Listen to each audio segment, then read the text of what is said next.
Have you ever met someone who seemed perfectly nice on the surface, but something inside you quietly said, "Be careful"? You couldn't explain why. They smiled, they were polite, and nothing obvious seemed wrong, so you ignored that feeling. A few weeks later, you discovered they had been lying to you all along. Or maybe you've experienced the opposite. You met someone for the first time, and almost instantly you felt comfortable around them. There was no logical reason. You had only spoken for a few minutes, yet something told you you can trust this person. Months or even years later, they became one of the most important people in your life. How did you know? Was it luck? Coincidence? Or was your brain noticing something long before you became aware of it? Here's another situation. Think about a grandmother meeting her grandchild's new friend for the very first time. The conversation is warm. Everyone is laughing. The friend is polite, respectful, and says all the right things. Nothing seems out of place. As they leave, the family talks about how wonderful they seem. But the grandmother stays quiet for a moment. Then she softly says, "I can't explain it, but something doesn't quite fit." Everyone brushes it off. After all, they had only spent a few minutes together. How could she possibly know anything about that person? A few weeks later, the family begins to notice things they hadn't seen before. The friend often says one thing but does another. They make promises they rarely keep. Small stories don't always match up. They treat different people very differently depending on who's watching. Nothing dramatic happened overnight. Instead, the truth revealed itself through a series of small patterns. Suddenly, the grandmother's words made sense. So how did she notice it before everyone else? She wasn't reading minds. She wasn't making a lucky guess. Over decades of meeting people, her brain had quietly learned to recognize subtle patterns. Tiny facial expressions, changes in tone, hesitation, body language, and countless other signals that most people overlook. None of those clues proved anything on their own. But together, they created a feeling that something wasn't quite right. That's often how instinct works. It's not magic. It's your brain recognizing patterns before your conscious mind can explain them. Most of us have experienced moments like these. A feeling that a decision is wrong, a sense that something doesn't quite fit, an unexplained confidence in one choice and hesitation about another. And almost everyone has a story that begins with the same painful sentence: "I knew it, I just didn't listen." We often dismiss these moments as coincidence because we can't explain them. We tell ourselves we were overthinking. We ignore that quiet inner voice because we believe that every good decision must be backed by perfect logic. But what if that quiet feeling isn't irrational at all? What if it's the result of your brain processing thousands of tiny details that your conscious mind hasn't caught up with yet? What if your instinct isn't magic, but one of the most sophisticated abilities your brain has developed over millions of years? Today, we're going to explore what instinct really is, why it sometimes seems to know the answer before you do, why ignoring it often leads to regret, and just as importantly, when you should question it instead of following it. Because believing in your instinct doesn't mean abandoning logic. It means understanding that your mind may know more than you realize. And once you understand how instinct actually works, you'll never look at that quiet inner voice the same way again. So, what exactly is instinct? Most people describe it as a gut feeling, that quiet voice inside your head that nudges you toward a decision before you've had time to think it through. It feels mysterious, almost impossible to explain. That's why many people either trust it blindly or dismiss it completely. But the truth is much more interesting. Instinct isn't some magical force guiding your life. In many situations, it's your brain doing exactly what it was designed to do. To understand this, we first need to clear up a common misunderstanding. People often use the words instinct and intuition as if they mean the same thing. While they're closely connected, they're not exactly identical. Instinct is your brain's automatic response to situations. It's fast, effortless, and happens without conscious thought. Think about pulling your hand away from a hot stove before you even realize you've touched it, or instinctively stepping back when you hear a loud crash behind you. These reactions exist because they helped our ancestors survive. Intuition, on the other hand, is often built from experience. It's the quiet sense that something is right or wrong, even when you can't immediately explain why. A skilled doctor may look at a patient and sense that something isn't normal before any test confirms it.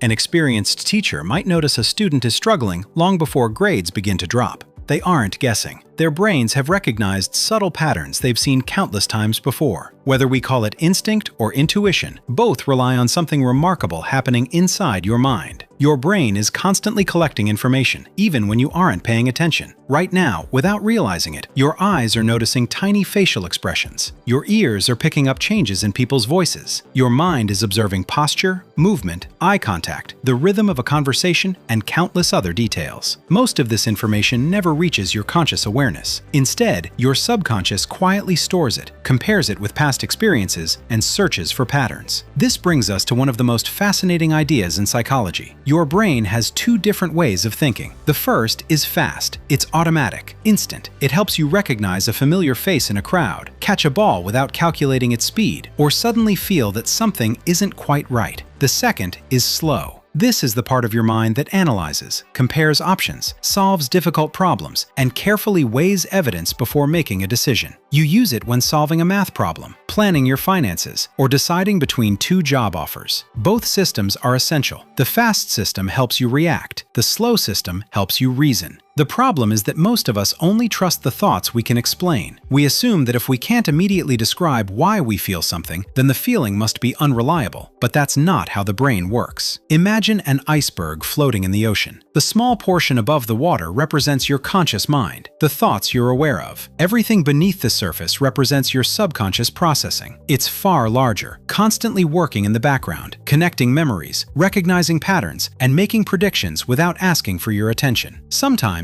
after processing all of that information, it sends you a simple message. Not a paragraph, not an explanation, just a feeling. A quiet whisper that says, "Pay attention," or "Something doesn't fit," or even, "This feels right." That feeling isn't always correct. We'll talk about that later. But it isn't random either. More often than we realize, it's the result of your brain putting together pieces of a puzzle long before your conscious mind can see the full picture. And once you understand that, trusting your instinct no longer feels irrational. It begins to feel like listening to one of the smartest parts of your own mind. Now here's where things become truly fascinating. If your subconscious is constantly collecting information in the background, how can it know something before your conscious mind does? The answer lies in one of the brain's greatest strengths. Your brain is a prediction machine. Every single day, it's learning from everything you experience. Every conversation, every success, every mistake, every person you've ever met, every smile that turned out to be genuine, every promise that was broken, every situation that made you feel safe, and every one that didn't. Even if you've forgotten those moments, your brain hasn't. Instead, it stores them as patterns. Over time, it becomes incredibly good at recognizing those patterns again. Think about learning to drive. At first, everything feels overwhelming. You're checking the mirrors, watching the speedometer, keeping the car centered, reading road signs, and trying not to stall the engine, all at the same time. Every action requires conscious effort. It's exhausting. But after months or years of driving, something changes. You no longer think about every movement. You don't consciously calculate how much to turn the steering wheel or when to ease off the accelerator. Your brain has learned the patterns. What once demanded your full attention now happens almost automatically. The same thing happens in almost every area of life. A musician can hear a wrong note instantly. A chess player can recognize a strong move within seconds. An experienced nurse may notice subtle changes in a patient's condition before any monitor sounds an alarm. None of these people are relying on magic. They're relying on experience. Their brains have seen similar situations so many times that they can recognize familiar patterns almost instantly. One remarkable example comes from firefighters. There have been cases where experienced firefighters suddenly ordered everyone to leave a burning building. At the time, they couldn't explain why. The fire didn't appear unusually dangerous. Nothing obvious suggested the building was about to collapse. But moments after they evacuated, the floor gave way. Later, when researchers studied these incidents, they found that the firefighters had unconsciously noticed subtle warning signs. The fire sounded different. The heat behaved differently. The smoke moved in unusual ways. These tiny details didn't reach conscious awareness, but their brains had encountered similar patterns before. Their instinct recognized the danger long before their conscious minds could put it into words. This is why instinct often feels like a whisper instead of an explanation. Your subconscious doesn't hand you a detailed report. It simply sends a signal. something isn't right, or this feels familiar, or be careful. The explanation comes later, if it comes at all. And this doesn't only happen in life or death situations. Imagine you're talking to someone you've just met. They say all the right things. They're polite, friendly, confident, yet something about the conversation feels off. You can't explain it. Maybe their smile disappears the moment you look away. Maybe their tone changes ever so slightly. Maybe their words don't quite match their body language. Individually, these details seem insignificant, but your brain quietly connects them, compares them with thousands of past experiences, and recognizes a pattern before your conscious mind even realizes those details existed. That's why you sometimes walk away from a conversation thinking, I don't know why, but something didn't feel right. Your brain isn't making random guesses. It's making incredibly fast predictions based on everything it has learned throughout your life. Of course, this doesn't mean your instinct is always correct. Sometimes fear, anxiety, or past trauma can create false alarms. We'll talk about that next. But when your instinct comes from genuine experience rather than emotion, it's often your brain saying, I've seen something like this before. And perhaps the most incredible part is this: the older you become, the more experiences you collect, the more patterns your brain stores. And the richer those patterns become, the wiser your instinct can grow. So when people say, I can't explain it, I just had a feeling, they may be describing something far more extraordinary than they realize. They may simply be listening to a lifetime of experience speaking in the quietest voice possible.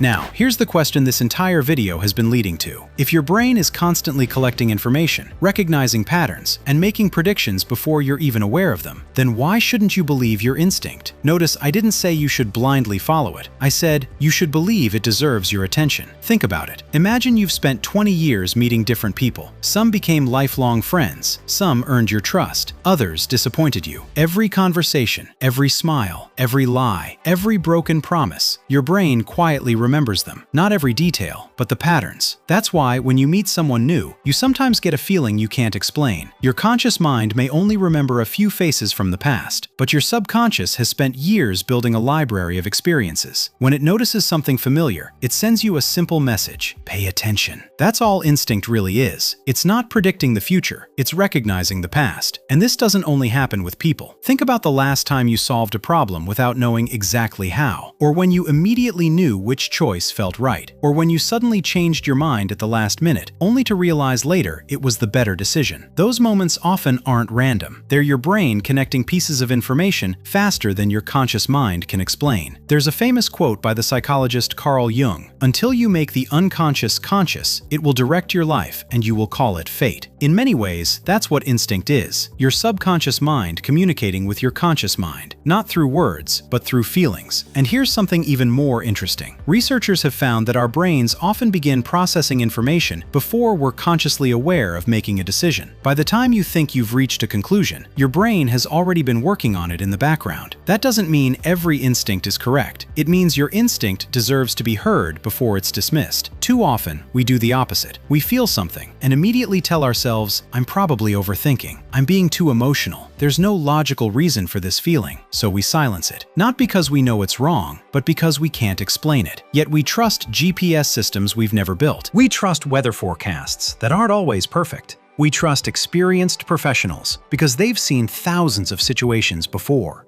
So why is it so difficult to trust the one system that's been learning from every single day of our own lives? Believing in your instinct doesn't mean believing you're always right. It means respecting the incredible ability of your brain to notice what your conscious mind hasn't caught up with yet. Your instinct isn't asking you to stop thinking. It's asking you to start paying attention. Because sometimes the wisest part of your mind speaks in the quietest voice. And learning to listen to that voice may be one of the most valuable skills you'll ever develop. If our brains are so good at recognizing patterns, why do so many of us ignore our instinct? Why do we get that quiet feeling and then immediately talk ourselves out of it? The answer is surprisingly simple. Most of us weren't taught to trust ourselves. From the time we're children, we're taught to look outward for answers. We ask our parents what to do. Our teachers tell us what's right. As we grow older, we begin looking to friends, experts, social media, and strangers for advice. There's nothing wrong with learning from others. In fact, it's one of the best ways to grow.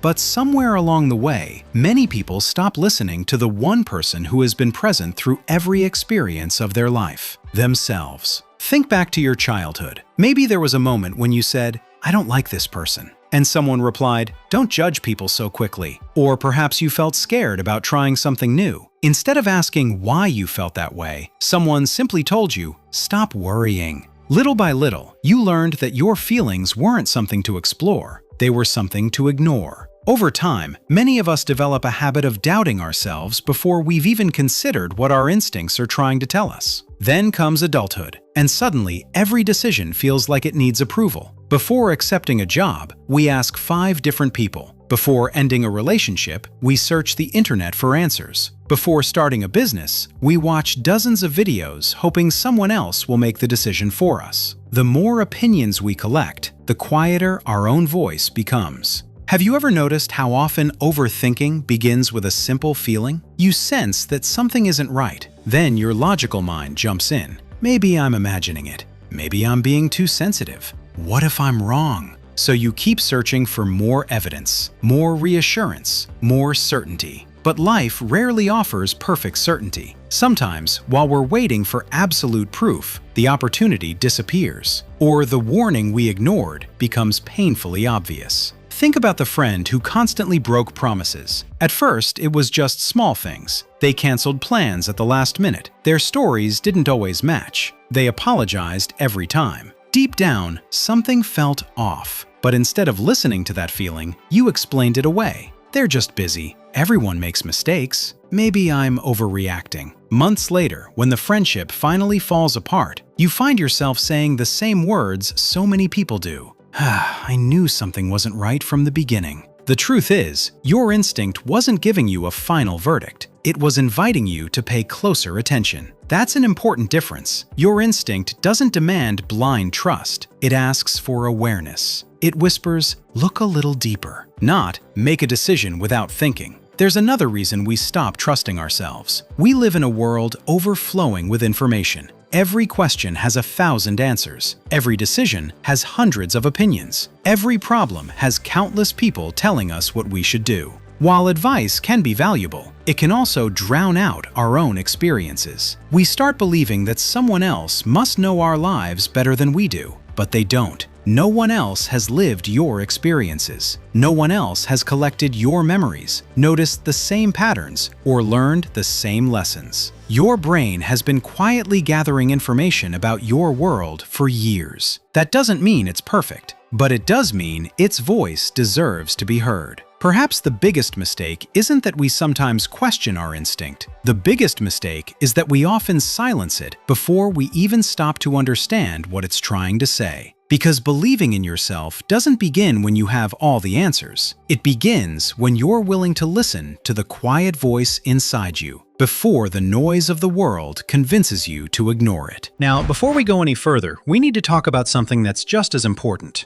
Everything we've discussed so far might make it sound like you should always trust your instinct, but that's not true.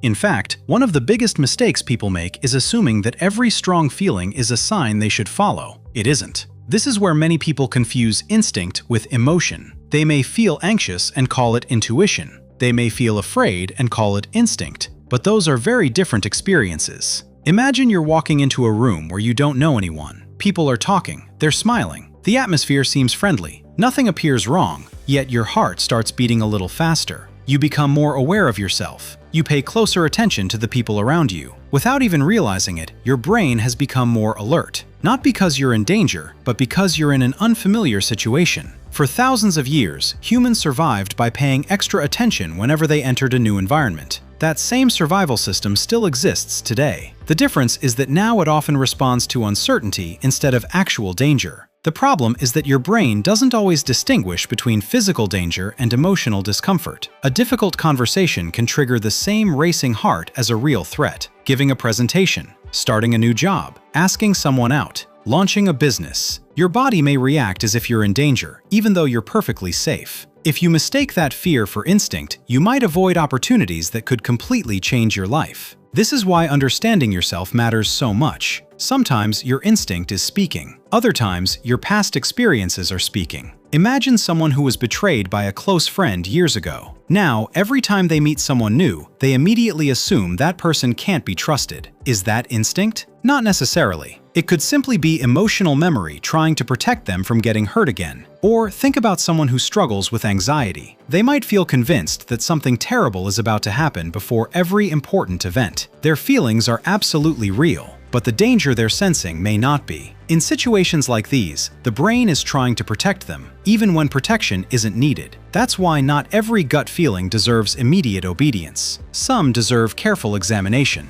So how can you tell the difference? One helpful way is to notice how the feeling arrives. Healthy instinct is often calm. It doesn't scream. It doesn't panic. It quietly says, something feels different. Pay attention. Take another look. Fear, on the other hand, usually demands immediate action. It fills your mind with worst-case scenarios. It rushes you. It tells you that disaster is certain. Instinct invites curiosity. Fear demands escape. Another useful question to ask yourself is this feeling based on my current situation or an old experience? If you've spent years developing a skill, your instinct in that area may be incredibly reliable. An experienced mechanic can often hear that something is wrong with an engine before opening the hood. A seasoned teacher may notice when a student is quietly struggling. A parent might sense that something is bothering their child long before they're ready to talk. Why? Because experience sharpens instinct. The brain learns from repetition. The more meaningful patterns it sees, the more accurate its predictions become. But if you're making a decision in an area where you have very little experience, your instinct has less information to work with. In those moments, slowing down and gathering more evidence is the wiser choice. The goal isn't to choose between instinct and logic, it's to let them work together. Think of instinct as the spark that catches your attention. Think of logic as the flashlight that helps you explore what that spark is trying to show you. The strongest decision makers don't ignore either one. They listen to their instinct, then they allow reason to confirm, challenge, or refine what they're feeling. Because true wisdom isn't following every feeling without question. It's learning which feelings deserve your trust and which ones deserve a second look. By now, you might be wondering, if instinct can become more accurate over time, can I actually improve it? The answer is yes. Your instinct isn't fixed. It's something you train throughout your life. Just like a musician develops an ear for music, or a chef learns to recognize flavors with a single taste, your brain becomes better at recognizing patterns through experience. The more clearly you observe the world, the more useful your instinct becomes. So, how do you strengthen it? The first step is surprisingly simple. Slow down. That might sound strange in a world that celebrates speed. We're constantly scrolling, constantly switching between notifications, constantly rushing from one task to another. But instinct doesn't usually shout over the noise. It whispers. And if your mind is always distracted, you'll never hear it. Think about some of your best ideas. Have they ever appeared while you were taking a shower, walking alone, or quietly sitting by yourself? That's not a coincidence. When your mind becomes calm, your subconscious finally has room to bring important patterns into your awareness. Sometimes the answer isn't something you need to force, it's something you need to notice. The second step is to collect more meaningful experiences. Remember, instinct is built on patterns. The richer your experiences, the richer those patterns become. If you want better instincts about people, meet different kinds of people. If you want better instincts in business, study businesses, start projects, make mistakes. If you want better instincts about your career, try new responsibilities instead of staying inside your comfort zone forever. Experience is the language your brain understands best. Every success teaches it something. Every failure teaches it something even more valuable. The third step is something most people never do. Reflect on your decisions. After making an important choice, don't just move on. Ask yourself, why did I make that decision? What clues did I notice? Was my first feeling accurate? If I ignored my instinct, what happened? Reflection turns experience into wisdom. Without reflection, the same experiences simply repeat themselves. With reflection, your brain begins recognizing patterns more quickly and more accurately. The fourth step is to pay attention to small discomforts instead of dismissing them immediately. Notice something important. That doesn't mean assuming the worst. It means becoming curious. If a conversation leaves you feeling uneasy, don't instantly label yourself as paranoid. Instead, ask, what specifically made me feel this way? Maybe it was an inconsistency in what someone said. Maybe it was a change in their tone. Maybe it was nothing at all. The point isn't to jump to conclusions. The point is to investigate instead of ignore. Your instinct often asks questions before it gives answers. Finally, learn to let instinct and logic work together. Many people think they have to choose between the two. but the best decision makers rarely do. Imagine you're about to buy your dream house. It has everything you wanted. The location is perfect. The price fits your budget. Your family loves it. But as you walk through the house one last time, something doesn't quite feel right. Instead of ignoring that feeling or walking away immediately, you decide to look a little deeper. You hire an inspector. You ask more questions. A few days later, you discover hidden structural problems that would have cost thousands of dollars to repair. Your instinct didn't tell you exactly what was wrong. It simply encouraged you to look more carefully, and that made all the difference. Look for facts that either support or challenge your first impression. In the same way, if your instinct tells you a new opportunity feels exciting, don't rush in blindly. Let logic test your enthusiasm. When instinct raises the question and logic helps answer it, your decisions become far stronger than either could make alone. Over time, something remarkable begins to happen. You stop chasing certainty. You stop needing everyone else's approval before making every important decision. You become more comfortable listening to yourself because you've learned that your inner voice isn't based on magic. It's built from years of learning, observing, failing,